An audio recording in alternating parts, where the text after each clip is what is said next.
I stood on my own porch with a grocery bag in one hand and my house key in the other, except the key didn't fit. I turned it twice, then a third time, certain my hands were just trembling. The lock resisted, solid and unfamiliar. Before I could knock, the door swung open. A young woman, no older than 30, stood there in leggings and a sweatshirt, holding a mug of coffee as if she belonged. She smiled, a little puzzled, and said, almost kindly, "Your kids sold me this place yesterday." For a heartbeat, I thought she must be joking. Then I saw behind her, the floral curtains gone, my piano missing, the hallway walls freshly painted white. My grocery bag slipped from my hand, oranges rolling across the porch. "I think there's some mistake," I said, hearing my own voice shake. But she showed me a closing folder, thick with documents, and there were Ethan and Clara's names printed in blue ink where mine used to be. My heart stopped. For 68 years I had never been homeless, never even imagined it. Yet there I stood, an old woman in a damp cardigan, invisible in front of the house where I'd hosted birthdays, buried a husband, and paid every mortgage payment myself. I pressed my palm to the door frame, the wood warm from her heater, and whispered, "This was my home." She looked at me softly but didn't move aside. Behind her, a golden retriever barked, its collar jingling where my husband's old umbrella stand once stood. The moment stretched until I heard the quiet click of the door closing. The rain began just then, thin, needling drops that soaked through my sleeves. I stared at my useless key, the metal cold against my skin. Everything I'd built, every sacrifice I'd justified for my children, seemed to dissolve into that gray morning. And in the stillness between thunder and memory, one sentence formed inside me, clear as truth itself: some things aren't for sale. So I didn't yet know how deep that truth would cut, or how far I'd have to go to reclaim what was mine. But I knew this: I wouldn't walk away from my own front door. Before retirement, I was a librarian who believed in order, the kind that made sense of chaos. I cataloged every page of my life just as carefully as I did the books on my shelves. 42 years of marriage, 2 children, one modest home we bought in 1985 and finally paid off in 2012. Every corner of that house told a story. The oak banister my husband, Richard, sanded by hand. The narrow kitchen that always smelled of lemon oil and stew. The piano in the front room that I played every Sunday, the same hymn he loved, "Abide with Me." When Richard passed, the silence in the house was unbearable at first. The walls echoed with the rhythm of his life, his humming, his cough, the scrape of his chair on the linoleum. I tried to fill that quiet with small acts of purpose, labeling photo boxes, repainting the shutters, hosting book club once a month. It felt like building a fragile bridge back to normalcy. Ethan and Clara visited often in those early years, though never together. Ethan, my eldest, ran a property development firm and always seemed distracted, checking his phone between hugs, promising to handle the paperwork stuff for me. Clara, my youngest, was gentler, an art teacher with an easy laugh but easily swayed by her brother's confidence. They both told me the same thing the winter I caught pneumonia. "Mom, we need to protect your assets. It's just safer if your name isn't the only one on the deed." I hesitated. My generation was raised to believe in signatures, in ink and honor. Still, I wanted to trust them. They were my children, my greatest success. We sat at the dining table, my husband's chair still untouched, and they slid the papers across the surface. Clara held my hand while Ethan explained, "It's just estate planning, Mom. This way, if anything happens, there won't be probate." His tone carried the calm certainty of someone who'd already decided. I signed where they pointed, my eyes blurring over the fine print. The pen felt heavier than it should have. Ethan gathered the papers neatly into a folder, and Clara smiled with relief. I remember thinking, they're taking care of me. That night, I slept peacefully for the first time since the funeral, believing love was the strongest form of protection. Years passed quietly. I tended the roses Richard had planted by the fence, kept the front porch swept, mailed Christmas cards to the same list of names. When Ethan came by, he always commented on the house's market value, talking about equity and opportunity. I laughed it off, saying, "It's not a stock, Ethan, it's a home." He'd grin, kiss my cheek, and change the subject. Clara painted me a watercolor of the house one Mother's Day. It still hangs above my writing desk, the windows glowing like warm eyes. Looking back, I see the difference between caretaking and control. I thought their concern was love. It was, perhaps, but tangled with something sharper. When you raise children to be capable, you never imagine they might use that capability against you. The garden, the piano, even the worn welcome mat held decades of our life together. Each item had a memory attached, a kind of invisible proof of belonging. I'd built that home to be our family's anchor, a place that would never drift. So when I signed my name next to theirs, I thought I was ensuring stability. I didn't know that those signatures, the ones written for safety, would one day become the knife turned inward. And by the time I saw the wound, it would already be bleeding quietly beneath the surface, hidden behind smiles and Sunday dinners. The year everything unraveled, the county assessor valued my home at $428,000. I remember the number clearly because I circled it in red on the tax statement, proud that our little two-bedroom cottage had grown into something so solid. It wasn't wealth in the glamorous sense, but it represented a lifetime of steady effort, Richard's overtime shifts at the port, my cataloging work at the library, and decades of packed lunches instead of dinners out. Every nail, every coat of paint, every tulip bed had been earned one paycheck at a time. My pension barely covered $1,900 a month after deductions.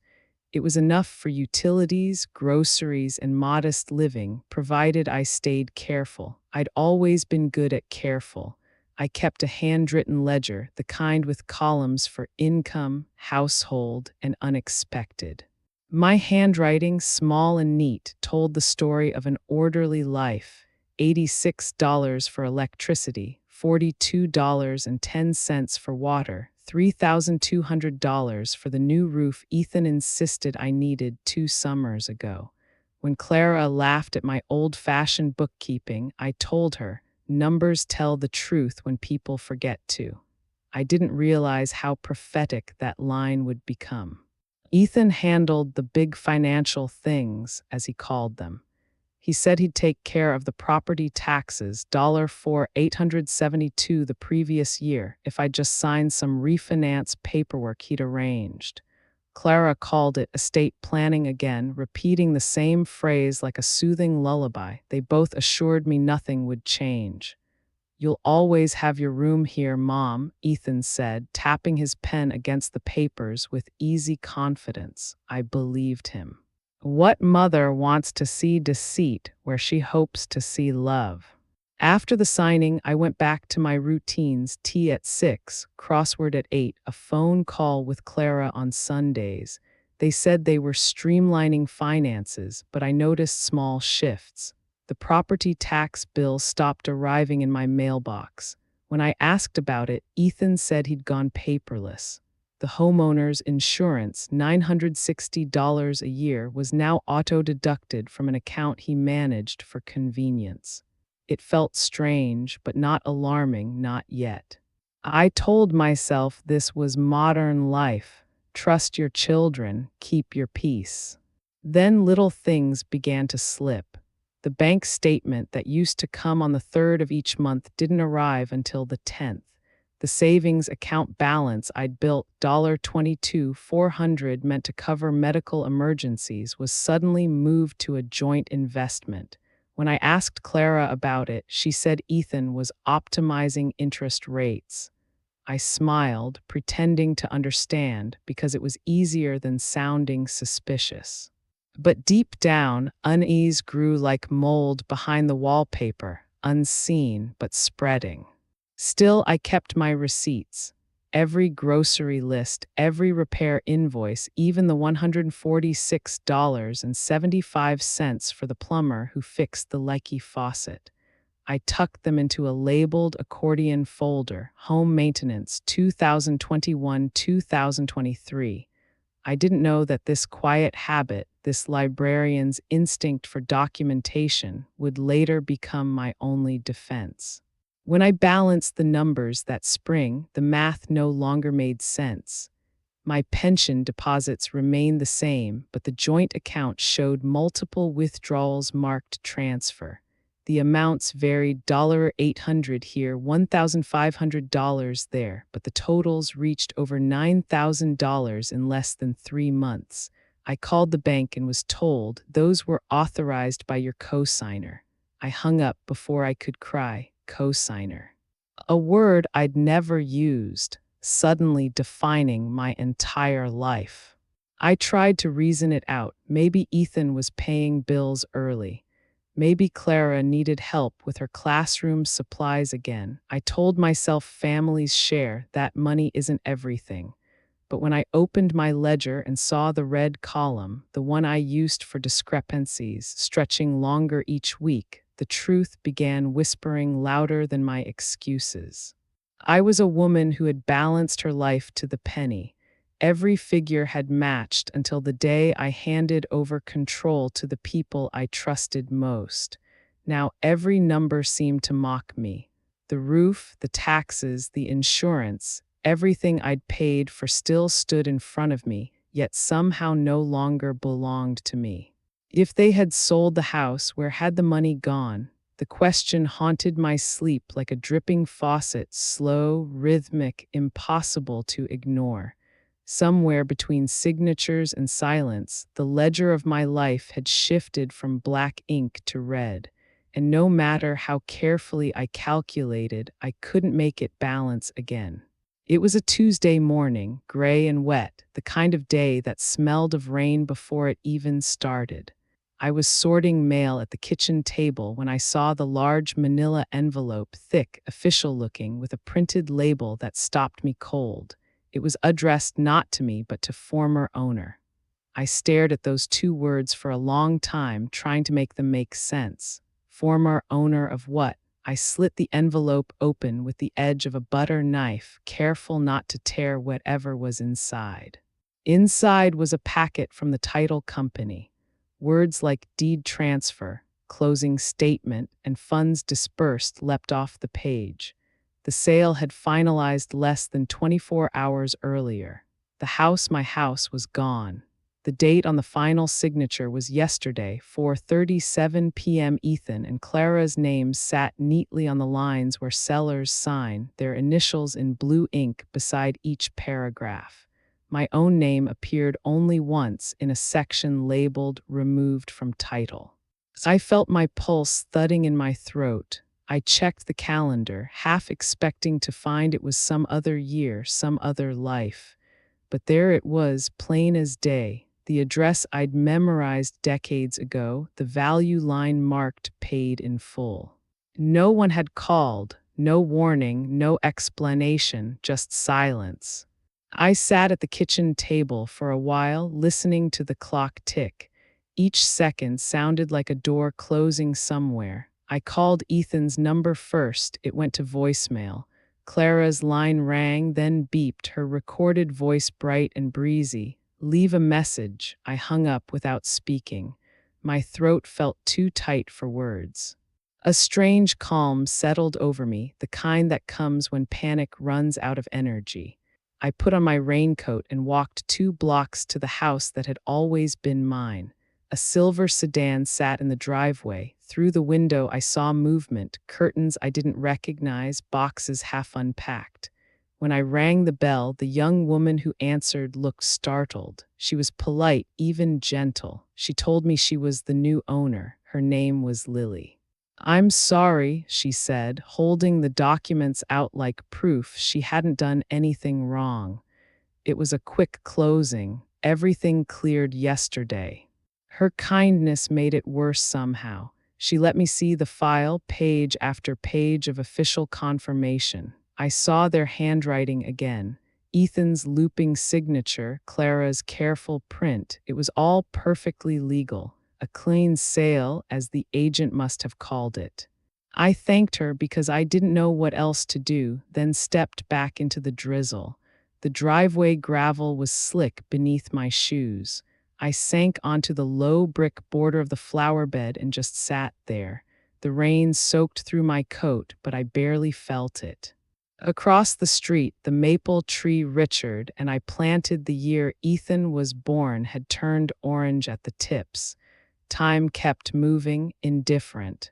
I whispered the only words that seemed to hold any shape in that moment. Some things aren't for sale. The sentence wasn't defiance yet. It was disbelief, grief trying to steady itself. But as I sat there, watching water gather in puddles where my children had once played, something inside me shifted. Love had always been the glue of our family, but now that glue was cracking under a truth I could no longer ignore.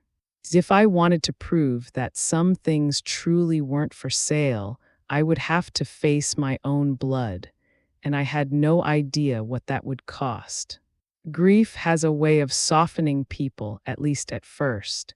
It makes you tender, unsure, desperate to believe there's still some misunderstanding waiting to be fixed with one more phone call, one more apology.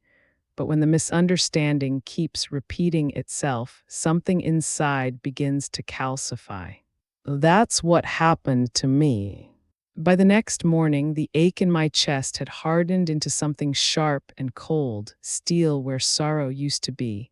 I brewed a pot of coffee I didn't drink, sat down at the table, and wrote a list. At the top, in block letters, I printed, "No more pleading, only proof." Then I started making calls. First, the bank. A woman with a flat, professional voice told me there was nothing left to dispute. "Ma'am, the loan was cleared. The title been transferred. I'm sorry, but there's no account to access anymore." Next, the county recorder's office. The man there sounded almost apologetic. "Your name was removed when the sale finalized. The new deed's public record now. You can print a copy online for $5. I thanked him because politeness is a habit you don't shed easily, even when you're breaking inside. Then came the realtor. I half hoped she'd confess to a clerical error that somehow Ethan and Clara had meant to refinance or restructure, not sell outright. But her tone was brisk, cheerful, detached, the kind reserved for small talk at open houses. "Yes, everything went smoothly," she said. "The buyers were wonderful to work with. It closed yesterday afternoon. Congratulations to your family." "Congratulations," she said, like I'd just given something away on purpose. I ended the call and sat there in the stillness, staring at the papers spread across my table. Sale documents, receipts, the notary's envelope, all laid out like evidence at a crime scene. Because that's what it felt like. Something precious had been stolen, and everyone kept insisting it was legal. By noon, my phone buzzed with a new message. It was from Clara. "Clara, Mom, please don't make this ugly." No greeting, no explanation, just that.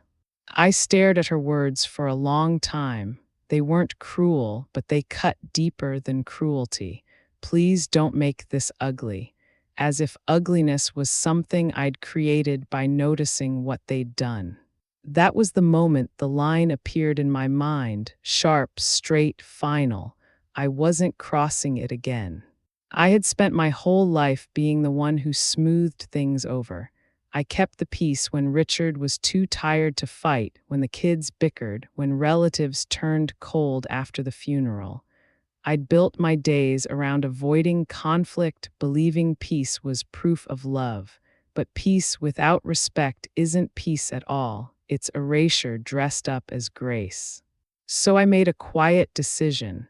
No more pleading, no more soft apologies for existing, no more pretending this betrayal was a misunderstanding. If my children wanted to treat me like an inconvenience, they could explain themselves to the law, not to my forgiveness. I pulled a new notebook from the drawer, one of those sturdy legal pads Richard used to keep for fishing logs, and began documenting everything. Dates, times, names of every person I spoke to, every message sent or received. Evidence, not emotion.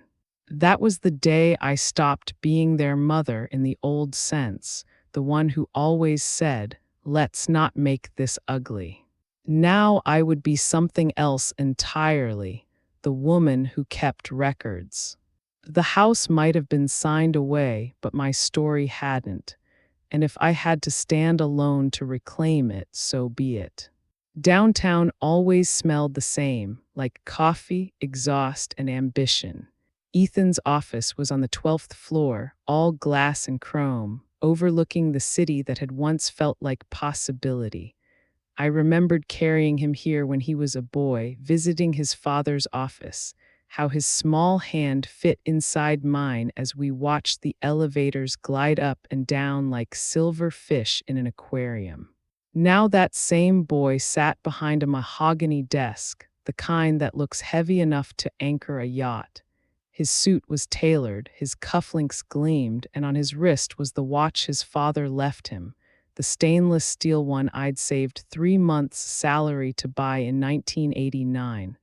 I'd given it to Richard on his 40th birthday. Seeing it on Ethan's wrist felt like déjà vu and betrayal braided together. He didn't stand when I walked in, just gestured to the chair across from him, all polite efficiency.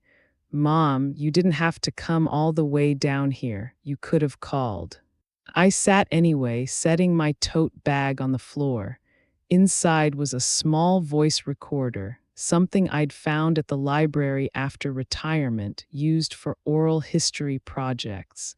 Today, it had a new purpose. "Ethan," I said, keeping my voice even. "I went to the house. There's a woman living there. She said she bought it from you." He exhaled through his nose like a man tired of explaining something simple. "Yeah, Mom, it's done. We closed last week. You'll be fine. We're handling everything." "I'm not fine," I said quietly. "You sold my home." His expression softened slightly, almost pitying. "Mom, look, we needed liquidity. It was just sitting there. You've got your pension, and we'll make sure you're taken care of." Liquidity, the word landed like ice water. My son was talking about the house where he learned to walk, where I'd marked his height on the kitchen door frame, where his father's ashes were scattered under the maple tree, as though it were a stock portfolio. "Ethan," I said, choosing each word with care, "did you use a power of attorney to sign those papers?" For the first time he blinked. Then he smiled, not kindly, but slowly, as if humoring me. "Mom, I don't think you understand how these things work." "I understand perfectly," I said. "That's why I'm asking." He leaned back in his chair. "You put us on the deed, remember? Joint ownership. That means any of us can sell. It's all perfectly legal." Perfectly legal, I'd once thought that phrase meant safe. Now I knew better. I let a beat pass, then asked, "Where did the money go?" He didn't answer immediately. Instead, he reached for his phone, scrolling through something as if numbers could replace conscience. There were fees, taxes, some investments. Clara and I agreed it was best to consolidate. It's all accounted for. "All accounted for," I repeated softly, "except for me." He looked up then, irritation flickering behind his polite veneer. "Mom, please don't turn this into drama. You'll have a place. Clara's already looking at assisted communities. It's time to simplify. Assisted communities. Simplify liquidity, the vocabulary of erasure. I glanced at the watch again. It ticked steadily, as if keeping time on how long it had taken him to trade love for leverage. When I spoke again, my tone had changed, measured, precise. Ethan, I'm recording this conversation. That got his attention, his posture stiffened. What, why? Because I want a record, I said, of what was said, of what was done. He gave a short laugh that didn't reach his eyes. You don't have to do that. There's nothing shady here. Then you won't mind if I keep a copy, I replied. For a moment, silence stretched between us. The air conditioner hummed cold and steady. Somewhere outside, a siren wailed faintly, the sound of another life unraveling. Ethan finally sighed, leaning forward. Moms, you're overreacting. We did this for you, to make things easier. Then why does it hurt so much? I asked. He didn't answer that either. When I stood to leave, he didn't follow. He didn't even rise from his chair. I looked at him one last time, the same eyes, the same jawline as his father, but the warmth was gone, replaced by calculation. Goodbye, Ethan, I said. He called after me as I reached the door. Mom, please don't make this harder than it has to be. I didn't turn around. The elevator doors closed with a soft hiss, sealing me into a capsule of my own resolve. As I descended floor by floor, the city lights blurred into streaks of gray and gold. I reached into my tote and felt the small recorder still warm in my hand. For the first time in weeks, I didn't feel powerless.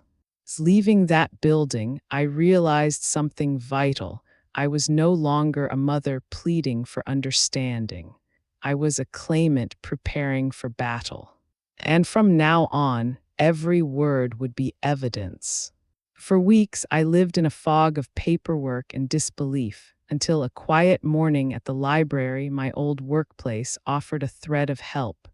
Nora, one of our retired volunteers, spotted me hunched over the public computer, printing county records. She'd always been the sort who noticed what others missed. You look like a woman chasing ghosts, she said gently. I told her I wasn't chasing, I was proving.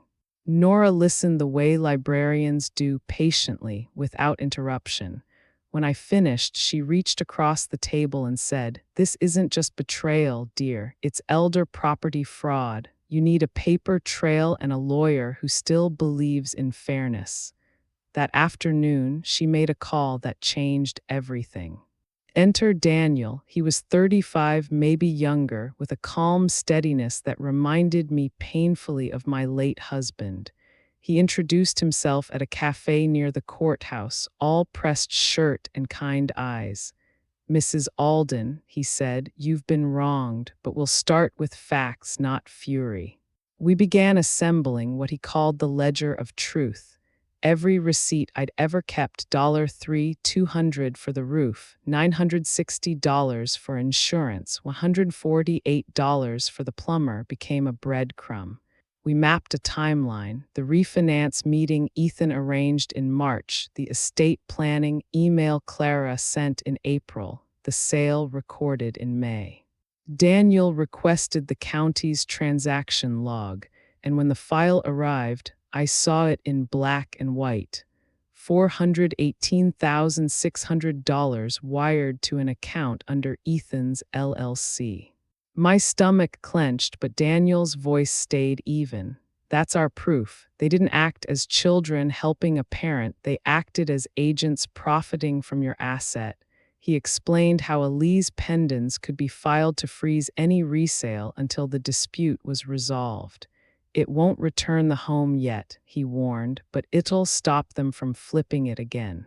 Nora, meanwhile, turned my dining receipts and old text messages into a story of pattern and trust. People forget that documentation is a kind of self-defense, she said, labeling folders by color: green for financial, yellow for correspondence, blue for emotional impact. She worked beside me like a seasoned detective. The day Daniel filed the paperwork, we stood together on the courthouse steps. The air smelled of rain and resolve. He handed me a stamped copy and said, "You've drawn a legal boundary now. They can't pretend this is a misunderstanding anymore." That night I made tea without shaking. I set the stamped page on my bedside table and read the words again and again: notice of pending action. It wasn't victory, but it was validation. For the first time in months, I slept through the night, no dreams of locks turning or doors closing. But peace, I've learned, is fragile. The next morning, my phone rang just after sunrise. It was the realtor, the same woman who'd handled the sale. Her voice was hesitant, apologetic. "Mrs. Alden," she said, "I thought you should know your children just listed your furniture online. They're selling it off piece by piece." I stared at the teacup cooling in my hand. Every item, my piano, my husband's armchair, the quilt my mother stitched, suddenly felt like it was floating away in a digital marketplace. The calm I'd earned the night before cracked down the middle. Some things I thought really aren't for sale. I'd always believed that when something was wrong, you called the police and they made it right. But when I brought them the documents, printouts, timestamps, the wire transfer to Ethan's LLC, the officer looked at me with tired eyes and said, "Ma'am, this sounds like a civil matter, as if losing your home at the hands of your own children were some polite disagreement over a fence line. He handed me a pamphlet about mediation and wished me a good day. The bank was colder still. I spent 2 hours on hold before a man named Greg from Wealth Management told me they couldn't freeze or recall the funds without a court order. I asked him very calmly, "What if the court takes too long?" He said, "Then you'll need to pursue it through civil litigation." His voice was flat, efficient, transactional. To them, it wasn't a mother's life savings. It was a completed wire, reference number 894622. Then came Clara's post. My neighbor showed it to me over coffee, whispering like she was sharing an obituary. On Facebook, under a smiling photo of us from 3 years ago, my daughter had written, "We're helping mom transition into care. She's been mentally declining for a while." Thousands of people saw it. Some commented hearts, others asked for prayers. None of them knew she was talking about the woman who'd paid her college tuition in full, $52,000, so she wouldn't start adult life in debt. The betrayal burned hotter than anger. It was strategic, not emotional, a move meant to weaken my credibility before the courts or the bank. Family versus law, love versus paperwork. Nora came that afternoon with her rolling briefcase of folders. She set it on my kitchen table, now bare because the furniture had all been sold, and said, "We're not going to shout louder, Margaret. We're going to document better." Together, we compiled screenshots, printed posts, even the timestamps on her realtor listings. We added a new section to the binder, character defamation. Still, the pressure mounted. Each call from the bank felt colder, each visit from officers more perfunctory. One of them, a young deputy with freckles, glanced around my stripped living room and said, "It's sad when families fight over money." I wanted to scream that this wasn't a fight, it was theft with a family crest. 10 days after the Facebook post, a courier arrived with a thick envelope. The return address was a law firm I didn't recognize. Inside was a letter on expensive stationery, notice to vacate premises within 10 days, signed not by Ethan or Clara, but by their attorney. The words blurred as I read them. My knees went weak.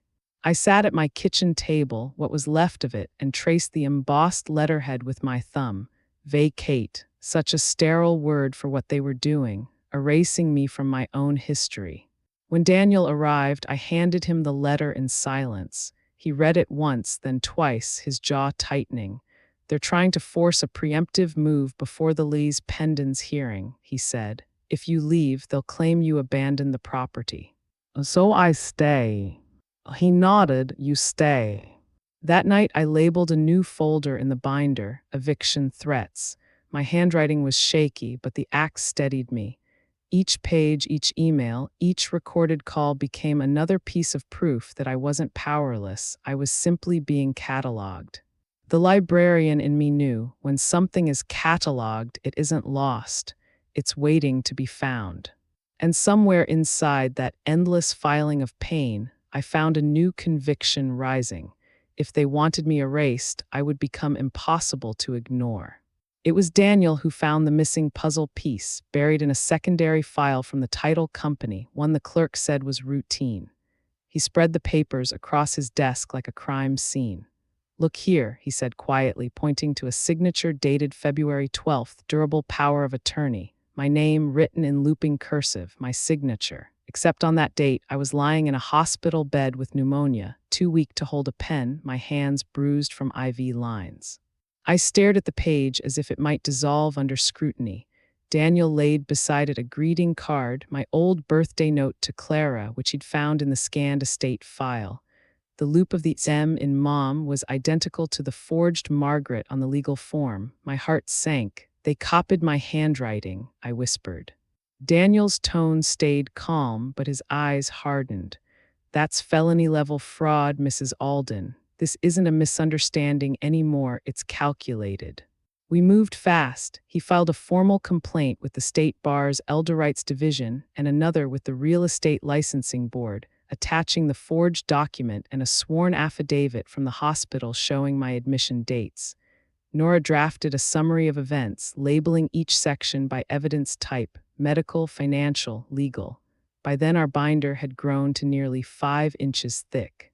The response was immediate. Within days, the board confirmed receipt and opened a preliminary inquiry. Daniel copied me on every email, reading his subject lines. Complaint 22497A, supporting documentation attached, felt strangely empowering. My name wasn't just a victim's name anymore, it was part of a case file.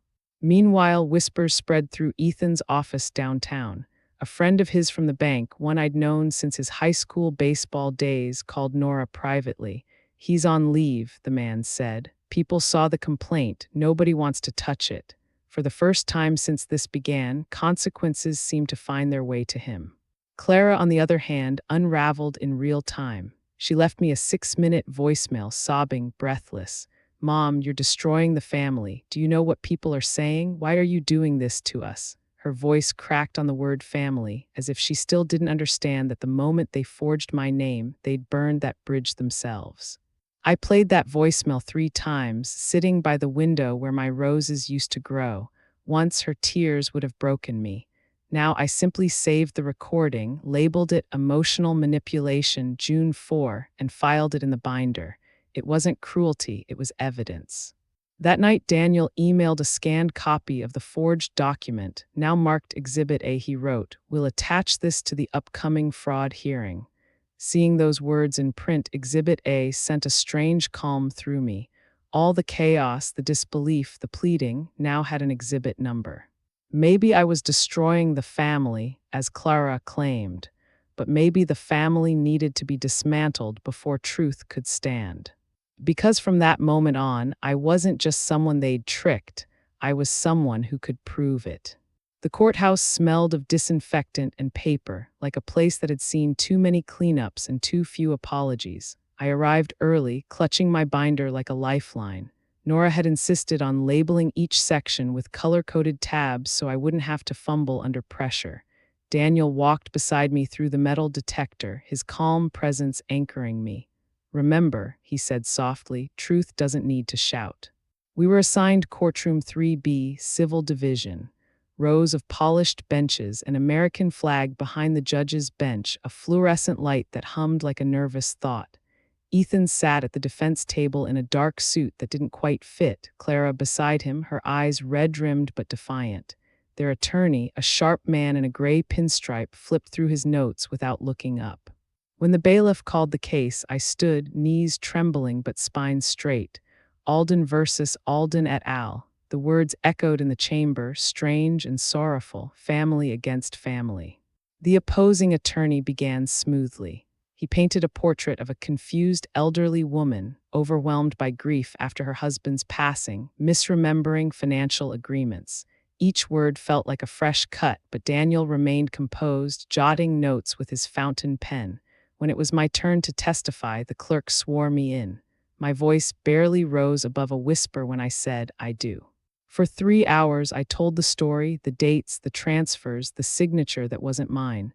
I showed the bank statements, the $418,600 wire, the notarized deed from 2012 when my husband and I had first added the children for safety. I explained how that trust had been weaponized. The attorney tried to rattle me. "Mrs. Alden, isn't it true that you've been experiencing memory lapses?" I met his gaze squarely.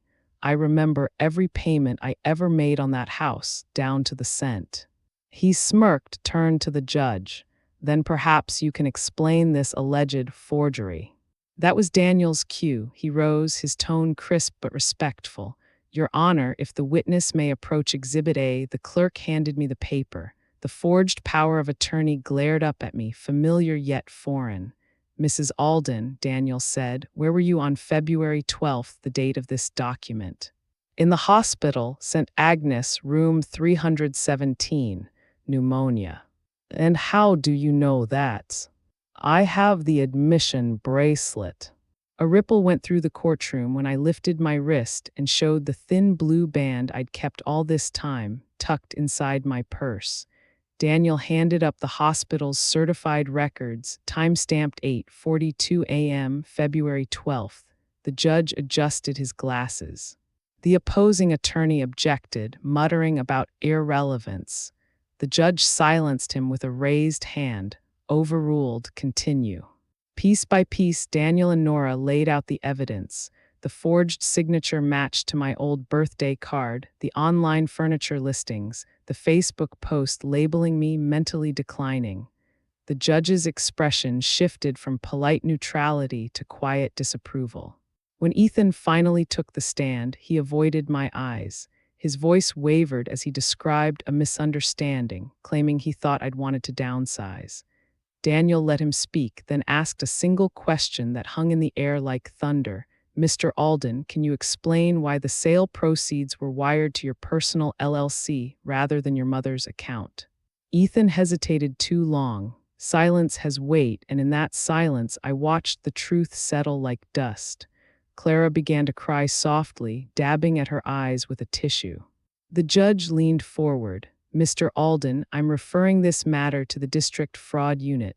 All assets from the property's sale are to be frozen pending investigation." His gavel struck once, sharp and final. I didn't cheer, I didn't even breathe for a moment. The sound of the gavel echoed through me like a heartbeat that had been missing for months. Nora squeezed my shoulder. Daniel gave the faintest nod. Ethan stared down at the table. Clara wept openly now, murmuring something I couldn't hear. For the first time, I felt no urge to comfort her. The mother in me had done enough forgiving. As I left the courtroom, the rain had begun again, soft, steady, cleansing. Reporters murmured outside the entrance, their cameras glinting. I kept walking.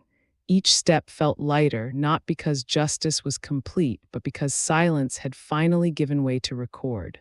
At the courthouse steps, I paused, looking up at the slate-gray sky. The words came to me, quiet but firm, the same way they had that first morning when I'd stood on my own porch with a useless key in hand. "Some things aren't for sale." I didn't say it for Ethan or Clara. I said it for every mother who's ever been told to keep the peace while losing everything she built. Then I tightened my coat against the rain and walked forward, not home yet, but finally free to find one. 3 months later, the letter arrived on official stationery, a restitution order. I read it twice before I believed it. $312,000 returned and the title restored in my name. My hands trembled, not from joy, but from the exhaustion that comes after a long storm. I had fought for paper, signatures, and boundaries, but what I really reclaimed was something harder to measure: my self-respect. Daniel called to say, "It's done. You're free to do what you want with the property." His voice carried that calm steadiness that had anchored me through every legal twist. Nora cried on the phone, saying she wished my husband were alive to see it. I told her quietly. He'd have hated the fight, but he'd have been proud I stood my ground. I didn't go back to the house right away. When I finally did, the garden was overgrown, the piano covered in dust, the welcome mat half curled from the sun. The furniture was gone, sold or taken, but the echo of a life still lingered in the corners, the faint scent of lemon polish, the outline of family photos on the wall. I stood in the empty living room and whispered, "Thank you for the years and goodbye." Then I sold it, this time on my own terms. No signatures hidden behind trust, no promises dressed as protection. Just a clean sale, notarized in daylight, with every paper read twice and initialed with care. The buyer was a young couple expecting their first child. I left a note for them inside the kitchen drawer. May this house hold more kindness than contracts. With the proceeds, I bought a small seaside cottage 2 hours north, where the salt air carries the sound of gulls instead of traffic. The first night there, I slept with the windows open. The waves were steady, like breathing. For the first time in years, I didn't dream about signatures or courtrooms. I dreamed about the sound of my husband's laughter. Ethan and Clara haven't spoken to me since the ruling. Their numbers are still in my phone, but I don't call. Sometimes silence is the cleanest boundary. It hurts, but the pain is clean now. No more confusion, no more pleading, just acceptance. I remind myself that love, to be real, can't live where respect has died. Nora visits on Sundays with blueberry scones. Daniel helped me set up a simple trust in my own name this time, to prevent any more creative estate planning, he joked. We laughed. I even joined the local library as a volunteer. Old habits die gently. Cataloging books feels like steady breathing, order, quiet meaning. Every morning, I water the small potted fern I brought from my old home. It's the only living thing that made the full journey with me. Its leaves unfurl a little more each week, green against the sea blue light. I keep it on the windowsill beside my reading chair, where the morning sun hits first. Sometimes, as I pour the water, I catch myself saying softly, "We made it." Neighbors wave when I walk to the market. They don't know my story, and I prefer it that way. Here I am simply Margaret, not a case file, not a victim, not someone's mother on a deed. Just a woman who loves the ocean, her books, and the quiet rhythm of her own company. I used to think inheritance was something you left behind, a house, a savings account, a few heirlooms on a shelf. But now I know the truest inheritance is something you carry forward, the peace that comes after standing up for yourself, even when it costs you the people you love. When the tide comes in and the waves brush the rocks, I sometimes whisper the words that carried me through courtrooms, betrayal, and rain-soaked driveways. Some things aren't for sale. So now, finally, neither am I. People often ask me, usually in hushed voices, how I could take my own children to court. I always give the same answer. I didn't raise them to steal, but I did raise myself to stand. There comes a point in every woman's life when silence becomes its own kind of surrender. I had already lost my husband, my health, and nearly my home. Losing my voice was one loss too many. What I learned is that justice isn't loud. It doesn't always arrive with apologies or reunions. Sometimes it looks like a court order in a plain envelope, or a quiet morning when your name finally appears back on the title. Sometimes it's just the deep breath you can finally take without fear that someone you love might betray it. If I could go back, I would still love my children, but I would love myself first. I would read every line, ask every question, and remember that trust is not a signature, it's a pattern of behavior. The law cannot make a person honest, but it can stop them from selling what isn't theirs. The truth is, I didn't fight against my children. I fought for the woman I used to be, the one who believed her worth was measured by how much she gave away. That woman deserved protection, even if I was the only one willing to provide it. If your signature is on something, make sure your heart is too. Don't sign from guilt. Don't sign from love. Sign only when you understand. Ask questions until you're satisfied. You don't owe anyone blind trust, not even your own blood.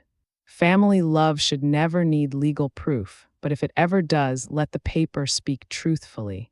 Let it say, "This woman stood for herself." Now when I walk by the sea, I think about how easily the tide erases footprints, yet somehow the waves keep coming back. That's what healing feels like, returning to yourself again and again, no matter who tried to take your ground. Sometimes I wonder if Ethan or Clara ever drive by the old house. Maybe they see the new family's porch light glowing at dusk. Maybe they remember Sunday dinners or the way their father used to hum while mowing the lawn. I hope so. I hope they remember something good. I don't need revenge, I only need peace. Because some things, your dignity, your truth, your peace, cannot be listed, sold, or transferred. No matter the price tag, they just aren't for sale. So if you're reading this and you've ever felt powerless in the face of someone else's signature, pause, breathe, ask yourself, what would you have done if a stranger answered your own door? And then, whatever your answer is, stand there. Stand like your name still matters. Because it does. That was their story, one woman's fight to keep what couldn't be priced. Tell me, how did it make you feel? Have you ever faced a moment when standing up cost you love but gave you peace? I'd truly like to know. Share your thoughts below and tell me where you're listening from. Because stories like ours remind the world, some things just aren't for sale.